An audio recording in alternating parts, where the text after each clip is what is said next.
I can't see you, by the way. Hold on. Now I can. Oh, now I can. Okay. All right. So we are live.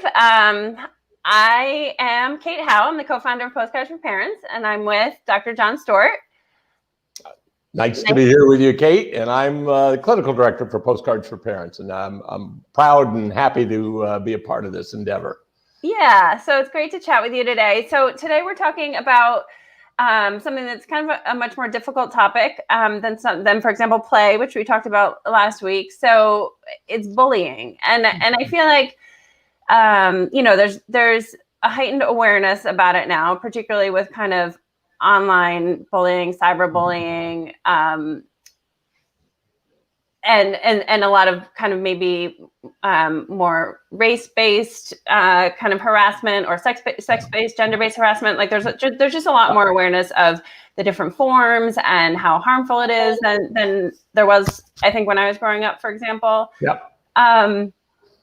But I think there's still just a lot of fear amongst parents in terms of like, oh my gosh, this can be so damaging to my child. But how do I prevent it? It seems like there's not a lot of understood tactics or like ways to deal with it. So I think that's what we should talk about today. Yeah. Do you want? Well, Kate, I think you can look at it from 40,000 feet, and when we can kind of get in closer. Do you have a kind of a starting point question you want to ask, or do you want me to just jump into it?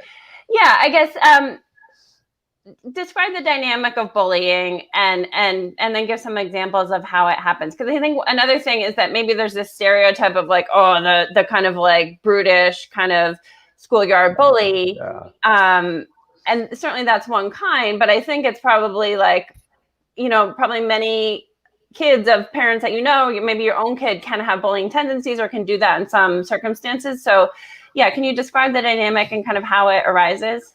Yeah, even we parents can sometimes unintentionally be bullying. I think my definition of bullying would be an interaction between an individual and another individual, or an individual and a group, where there's a power differential, and that the individual, the object of the bullying, is diminished in some way by the experience, that they have a sense of being lessened.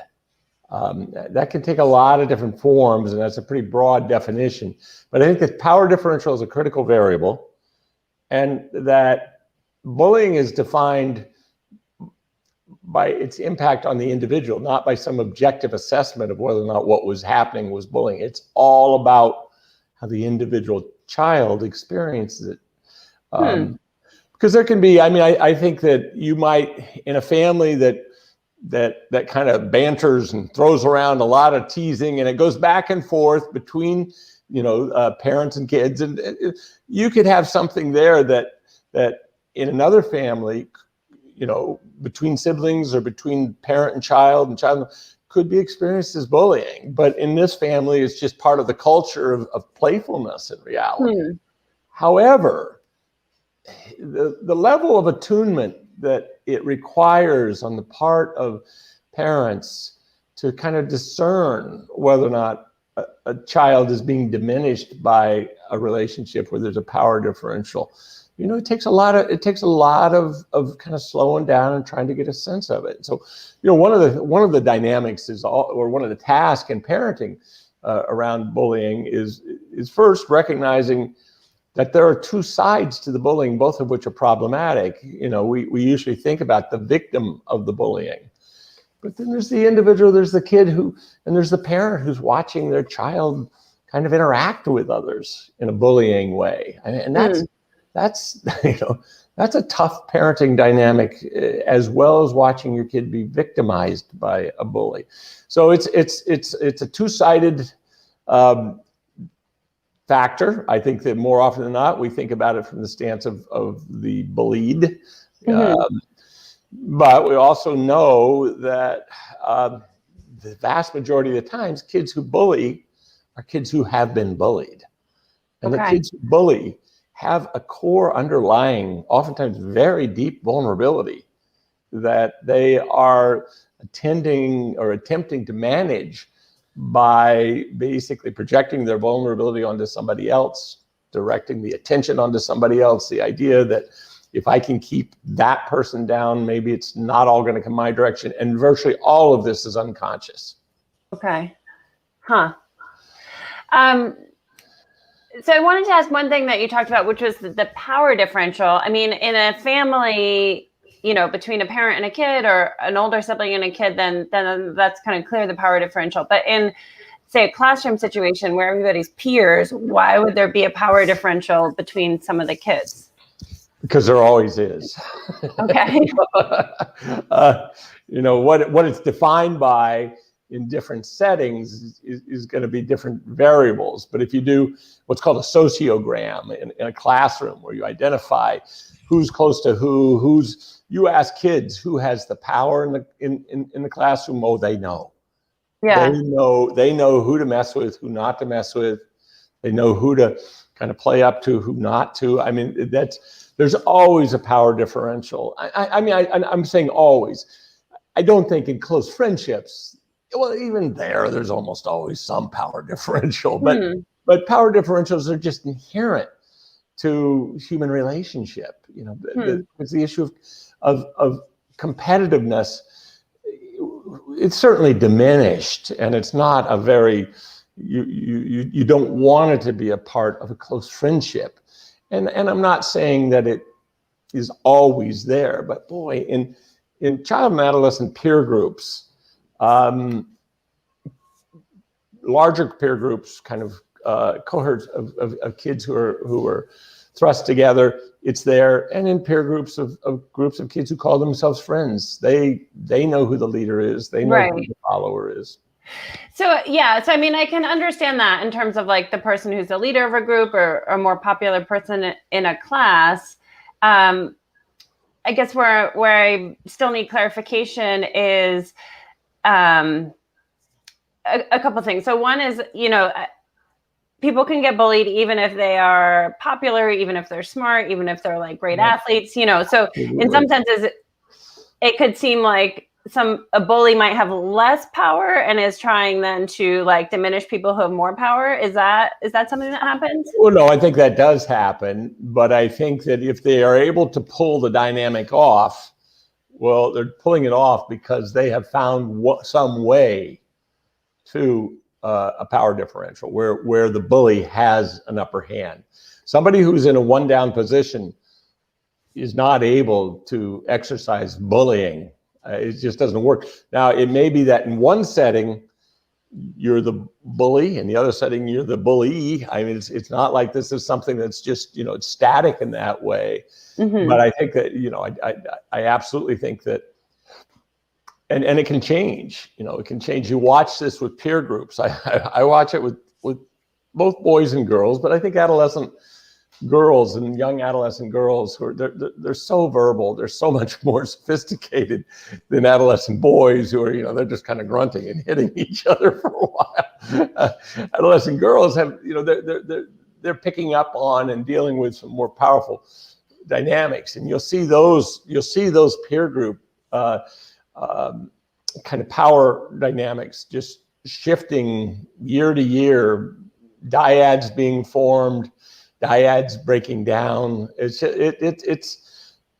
complicated, and I don't think that there's anything that a parent can do that really inoculates their child from some vulnerability, to be on either side of that. What I would say is that more socially practiced kids, I think, are less frequently bullied.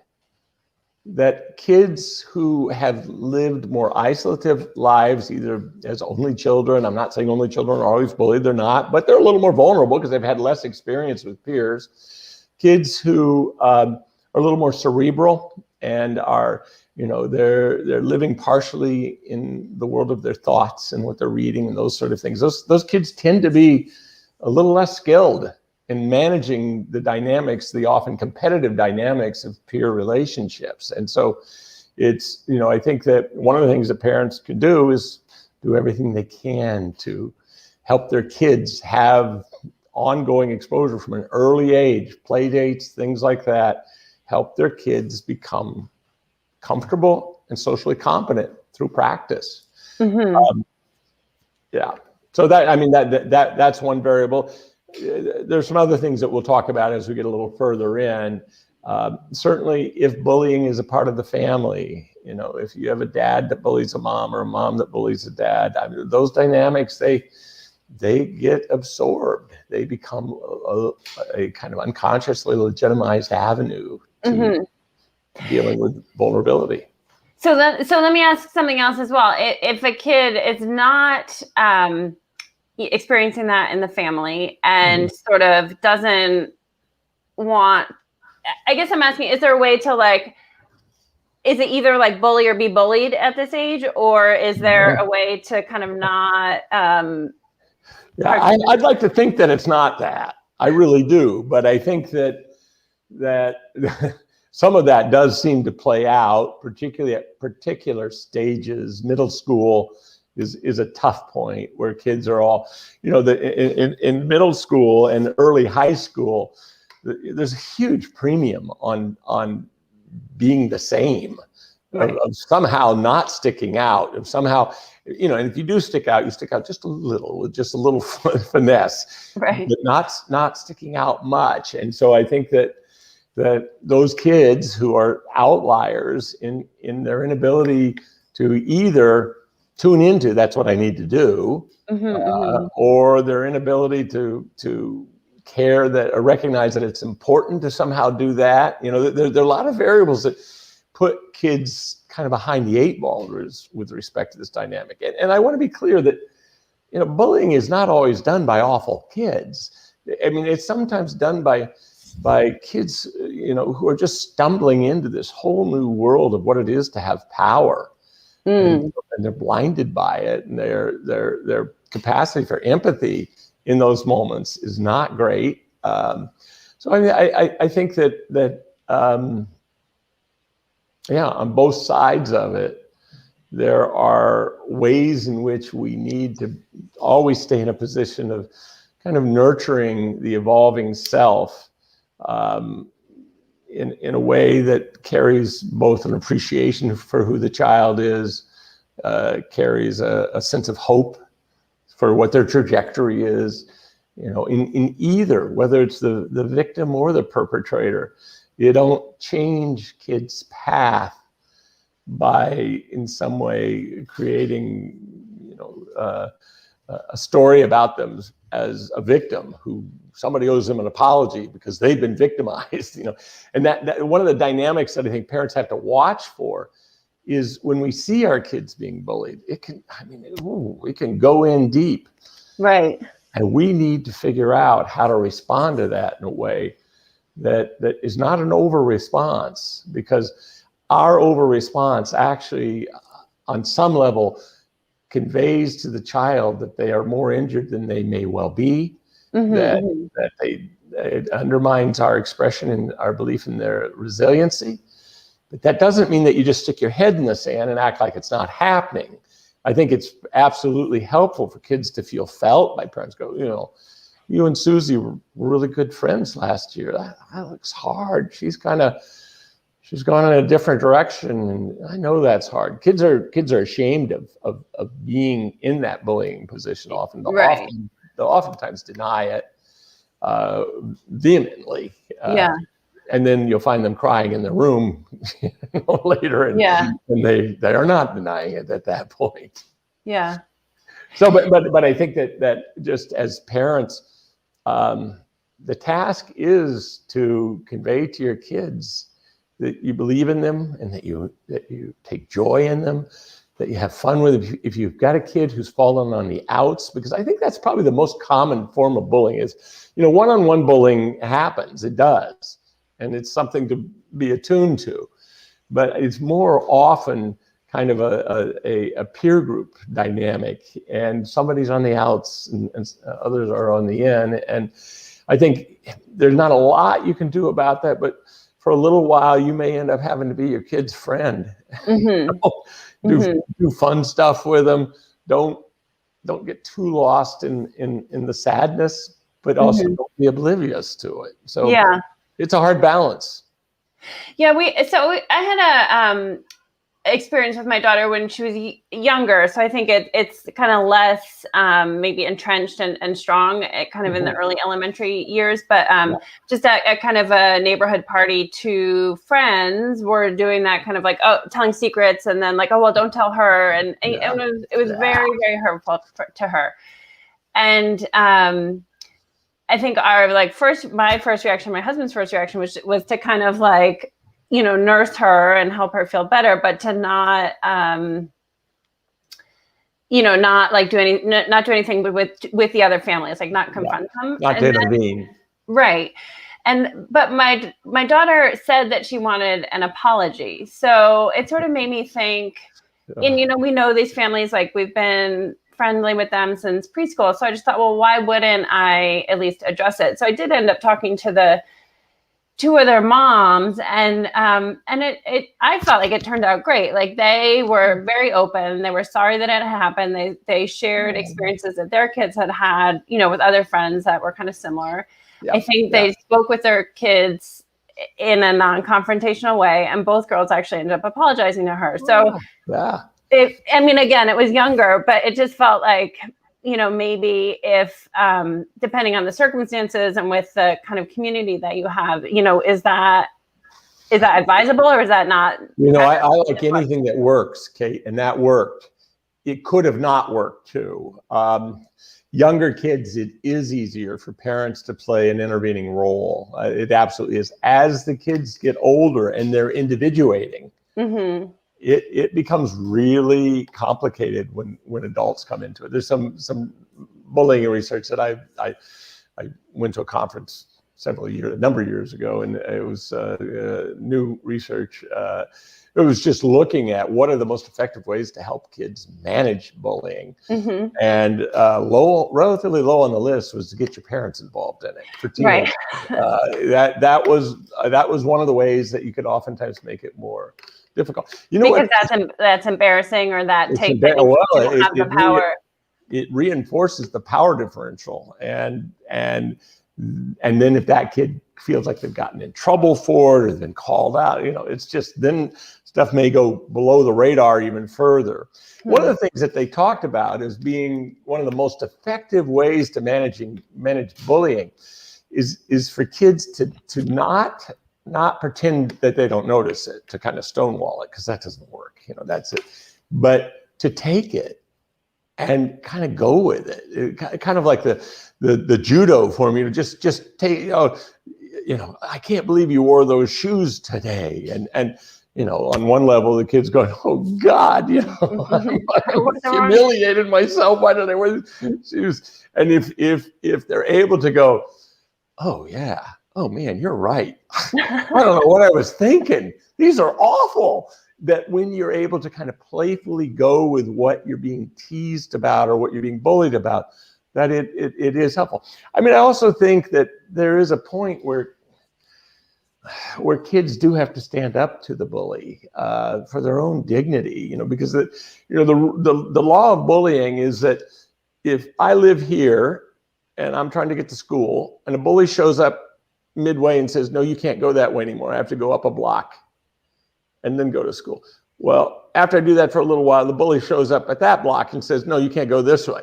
There's ultimately a point where the kid, probably on their own, when possible, is going to need to reclaim their dignity and have some awareness of the fact that, maybe he's going to hit me. Maybe he's going to, but you know what? I can't just do this. Fear is such is so toxic. It's toxic for kids. It's toxic for adults. And anticipatory fear, the sense of what could happen, is just it's pervasive. And so I it's not unusual for me to see kids who are getting bullied in my practice, and I just kind of listen. And I'll sometimes say, what would you like to do to him? And I say, well, you'd like to do this. And then they go, oh man, yeah, you got a plan. You probably can't do all those things. But you know what? There may be a point where where you punch him. I don't know. It's not going to be the end of the world. And just, I mean, there is some, you don't want to promote aggression, but you also don't want to allow a child to put them in a position to allow themselves to be aggressed upon without a defense, and recognizing that particularly with middle school, older elementary and middle school, the more parents intervene, the more the child is subject to the real tough stuff when nobody's around. It just goes underground in some ways. So it is such a, I watched one of my kids, my daughter. She loves it when I talk about her. Thankfully, she'll never watch these things. When she was in middle school, she'd always, in elementary school, she had this good group of friends, and they were all kind of goofballs, and they pushed the envelope a little bit, and it wasn't, but they did what they had to do for school. None of them were, hellbound for Harvard. They were all just kind of nice kids doing what kids do. And then she became a very successful competitive swimmer and ended up going with her swim team to travel and things like that. And she fell out with that group. She wasn't around because she'd go for weekends and things. And boy, it just all turned on her. And her 7th and 8th grade year, it was hard. She was just, and her mom and I became her friends for a while. And it was humiliating for her, but it was better than not having any fun. So, I mean, I think that it's tough, but some of it is a part of growing up. Some of that. So talk about that. Yeah. How can you think of it? And maybe that it's a positive experience. I don't know, but how can you think of it as part of a longer term trajectory so that you don't kind of get so worried in the moment? Yeah, I mean, I think it's hard to convince oneself that it's a positive experience, or convince a child that it's a positive experience. But I mean, I don't think there's any question we learn more from our failures and our trials and tribulations than we do our successes. And I think that when a child is able to have a parent watch them go through this, feel it with them, not get activated, stay emotionally regulated, carry the message of hope. This is going to pass. It's going to get better, sweetie. This is hard right now, and I get it. And I wish I had some wonderful advice for you. And I don't. You want to go miniature golfing? There isn't a whole hell of a lot that you can do, because it's real. And as a parent, you don't have the capacity to change all those dynamics. So I don't have much other than my standard stance is that what kids need generally, but particularly when they're struggling, is to feel felt, is to have that sense that they're got. And they don't necessarily need us to rush in with a plan to fix it, but that they're got, and they're not only understood, but they're also enjoyed. They're not just this trigger for our worry. We're now, what you'll see sometimes, and it's hard to see with very loving but kind of anxious parents, their kid will confront something like this, and the parents will get so lost, probably in some of their own history, certainly in their own fear of what the outcome is going to be, that the child was here, and the child actually gets smaller and smaller as the parent gets lost in their worry and their sense of the need to fix something that may not be fixable. Doesn't mean it won't pass. Right. So it's that balance that's it's not easy to establish, but I think it's critical. Can I ask you about assertiveness? So you mentioned there's a power differential, right? And part of that is like, maybe in terms of that, the kid who might go out of their way if a bully is going to kind of intercept them on the street. I'm curious in parenting, like, is assertiveness and like a sense of power, is that like just kind of an innate kind of temperamental thing that some people have more of, or is that part of how we're raised? I think it's both, Kate. I think there are a lot of different variables that play into it. I mean, it can be, sometimes assertiveness is really, it's a manifestation of being a little bit impulsive. Not much of a moment between thought and action, and that looks assertive. Yeah. And then we go back and maybe we reframe it as assertive. So I think it's temperament and experience. I think there are just a lot of variables that play into it, and I think that we want our kids to have a voice. We don't want them to feel diminished. We don't want them to feel like it's their job to somehow exceed to bullying. We want them to have some sense of agency in that. But the thing is that the more active we are in coaching agency, the less it is their agency. Right. Yeah. Kind of like telling somebody to be spontaneous. Well, as long as, well, wait, how can I do that now? Because you just told me to do it. Yeah. It's just one of those dynamics. And once again, I don't want to play down how hard it is to watch your kid be bullying towards others, because it can be a stance. And that's oftentimes with kids who are maybe a little more impulsive, for whatever reason, more powerful because of their family's status, their physical presentation, and that those are oftentimes kids who they have this underlying vulnerability, and that it's getting kind of ineloquently managed by keeping the attention on someone else and having some sense of power from that. I think we haven't talked much about that side. I mean, I think that side, you've got to be very careful about shaming the kid. To tell a kid you're a bully or you're acting like a bully, it's not helpful. Not even you're acting like a bully, because that's different. Not even when you're acting like it's such a powerful pejorative that says, you really don't make sense and you're kind of a bad person. Okay. Where if you say, I watched that interaction between you and Joey, something about Joey bugs you, doesn't it, buddy? Because that's not how you usually are. That's not how I know you to be. And that may be wishful thinking that's not how you know. You can say, I know your heart. I watch how you interact with the dog or anything else that's not powerful. Something about that situation with Joey is really hard, isn't it?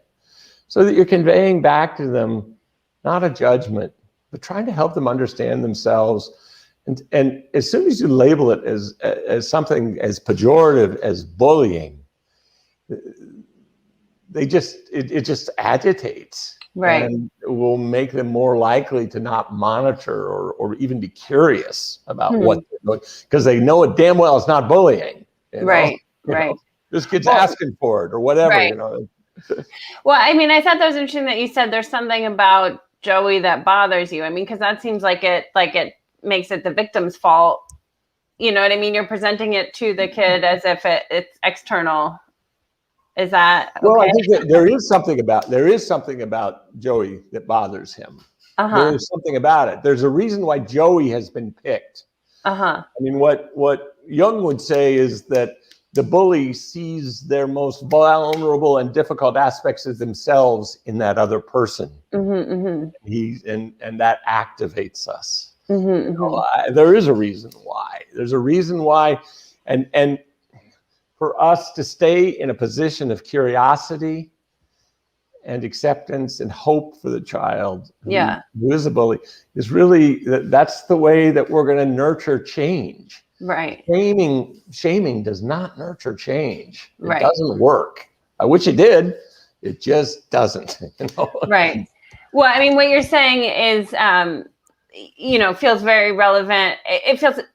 I mean, I get it in the context of peers or somebody, a classmate or something like that. But it feels especially relevant in the context of siblings when, I could sometimes say, to one of my children, you're bullying the other one, but obviously I know that I care a lot about that bully as well, which Yeah. so I mean, more often than not, it's the older bullying the younger, and are not realizing that younger one is, I mean, one of the, just in the big story, that younger one came along and took you away.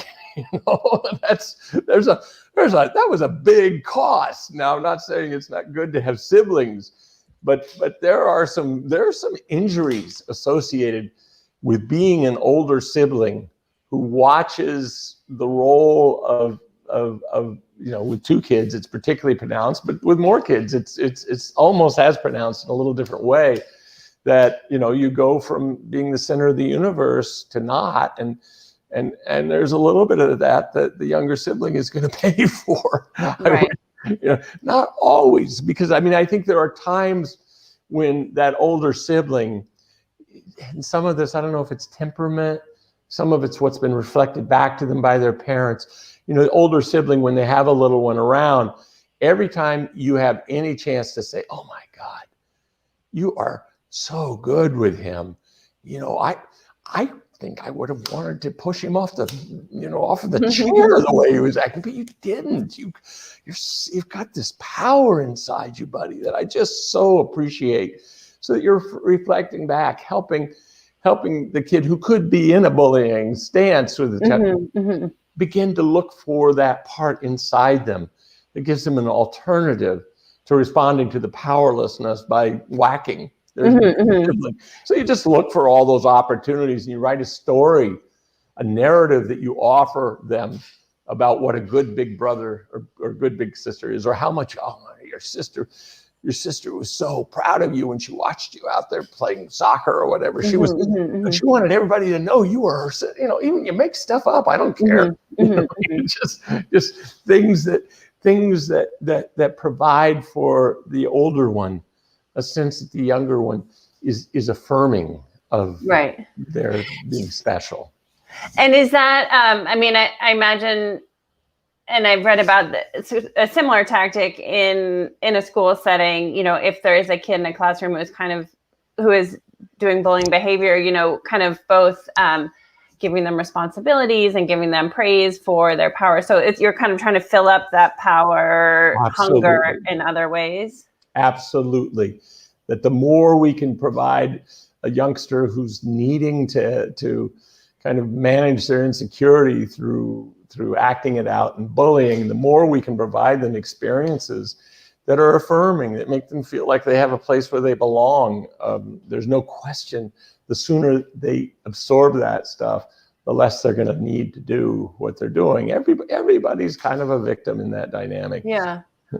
So that's interesting. I mean, that's a very clear way that adults can intervene without, intervening on behalf of the victim. I think that in families, you can also give them a project together. Have them. You guys do this. So I'll give you $5 when you get it done. And every time I have to come out here to tell you to stop screaming, I take $1 away from your $5. Just so that there's little ways that you can just coerce collaboration. And nothing you do is going to make it all go away or make it. It's because some of that stuff just, it's not. There's a situation I'm certain a saying, a Polish saying, that I'm certain I've shared before with you, which is the situation is hopeless but not serious. And when we get confused that because something is hopeless, it makes us feel like it's serious, and we start getting lost in efforts to fix it, we've just made the situation generally worse. Okay. So I guess that leads into another question that I was going to ask, which is, so there are these phases, middle school being maybe the worst, when bullying is quite strong, and there's, I think, less of it in the adult world, but it doesn't go away, and I think sometimes the fear of it that is engendered. For example, I wasn't bullied in middle school, but I still have a fear of being treated that way. It's just like a Yeah. bad dynamic. So how do you recommend that people kind of just let roll off the effects, so it's not something that you're carrying with you? With your child, how do you kind of not make those effects harmful in the long run? Yeah, I think those are good questions, Kate. I think our video is a little screwy right now, but we'll just persevere. Yeah, those are good questions, because I do think that stuff can be carried. We can carry it into adulthood. And what are the things that help kids not find themselves way down the road, kind of living with that dynamic in a way that doesn't work? Well, I mean, I think that you do what you can with it now. The principal thing that facilitates the management of any sort of difficult emotional dynamic is not being alone with it. The sense that somebody got it and they're with you, and they knew it sucked, and they didn't try to fix it because maybe it wasn't fixable. But so I think you do those things. But some bullying experiences are really, really powerful, and they may need more intervention on the part down the road when you're in your 40s. I mean, therapy, or I guess there's a variety. Yeah, therapy would be one of the things. Even things like EMDR can be helpful, which is to reprocess experiences. Yeah, I mean, I think that there are a lot of variables that are at play there. Mm-hmm. So the last question I have, unless there's things that have been raised that you still have in mind that we haven't talked about, but one of the reasons that people are bullied is for being different, right? It's for not fitting kind of a social mold, and that. And I think then the echoes of bullying later in life, it's like we can feel if we step out of line, we're going to be, it's this like social censure in a way, like the bully, almost takes the role of like the policeman, like policing people back to cultural norms. Like, do you think that it has like a bigger social role in that sense that is beyond the kind of just individual psychology? Yeah, I mean, I think that whenever, it goes back to the issue of power differentials and how they're managed. And so I think that in the broader culture, we've got a lot of power differentials around wealth, around race, around gender. There are a lot of places where, and it can be that folks who are disenfranchised or feeling less connected, it's not unusual for them to find one another through a shared victim, through a shared object of disdain, and so is that a common phenomena carried into our adult life? I think absolutely. Mm-hmm. Absolutely. Because I think that when it's a group dynamic, not a one-on-one bullying situation, it's always about the group coming together, to some extent coalescing around the issue with the one down object of the bullying. So I don't think it stops in childhood, and I do think that it has ramifications. I think that I think just the level of isolation, the kind of living in silos that our culture does, and I think things like income disparity. I mean, I don't want to get off on a leftist rant, but I think that there are a lot of variables that set the stage for folks to feel disenfranchised, and then to manage that in a way that's not very graceful. It's not very loving. Oh, that's interesting, because you're talking about the people who are disenfranchised then turning into bullies. Yes. I was thinking of it more as people who kind of maybe have the power and want to maintain that kind of acting. I'm talking about the people with power who feel disenfranchised, the privileged class, whatever it is, but also they may be privileged in some sort of broad cultural way, but they feel a sense of isolation and disempowerment. They don't recognize it, and that sets the stage for them to come together in the process of acting out those feelings that they have towards some, group or individuals who are defined as deserving of attention. Yeah.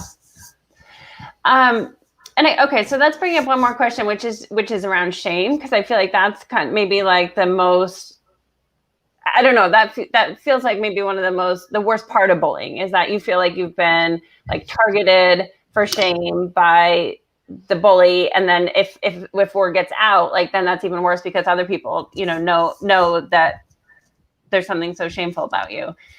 I hear what you've said about like, so for a parent, it's like the antidote to that is listening, right? And kind of feeling that with them. Are there other ways to deal with that particular? I think parents sharing their own narratives of parallel experiences can be helpful. I mean, I think you never want to say, oh, you're just like me, I did this. But you can say, I remember some of that in my life.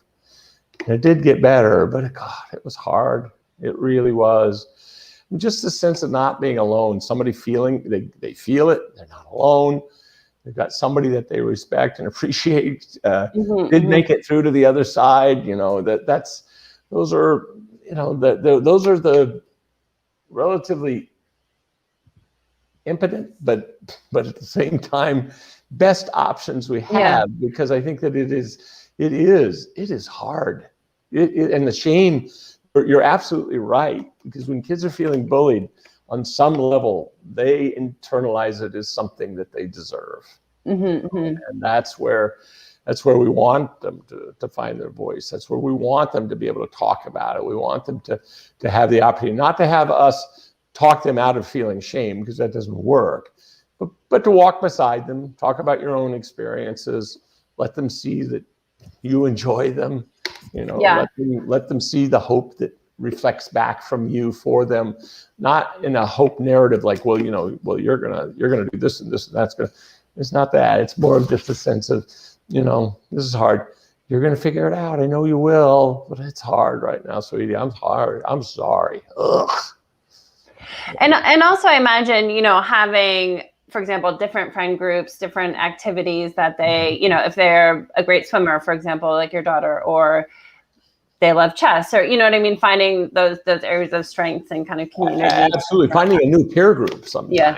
I mean, whether it's joining a new sport, or it's joining a church youth group, or it's going to summer camp. It's finding a place where you get to start over is really a nice opportunity for kids who are being bullied. Are there other ways to telegraph that they don't deserve it, like that it's not them, it's the bully? I think there are. I think that once the kid has a sense that you really get it and that you feel it with them, I think you can talk about a narrative of what's about, what is it about? Why does this kid do this? He's a mess. He's a mess. He wouldn't do it if he wasn't a mess. I don't know exactly why, but don't go there too quick, because we can move from, kind of the heart, which is that's the feeling part. That's where, particularly with kids, it's really true with adults too. You stay there, just be with it. When it is okay to go over to the more left hemisphere and start creating a narrative of understanding, but don't go there too quickly, because what you'll do is you'll leave behind the heart before it's ready to be left. Got it. Yeah. Okay. I think I have some strategies, approaches in mind, and a better understanding of this. So thank you so much. Well, it's a pleasure, Kate. And as I said, my daughter I had a tough time in middle school myself. I'm 6'5", and I was pretty damn close to it. I had more body than I had nervous system to control. And that isn't always a good combination. So, I certainly remember some of that stuff. I feel it. And, most of us get through, and it's generally, through the loving care of some people around us that help us get through those toughest times. Like anything else that's hard, like an illness or anything else, it's really that sense of connection that allows us our best chance to kind of move through it. All right. Well, thank you so much. On that note, we will say goodbye until next week. All right, Kate. Bye-bye. Thanks, John.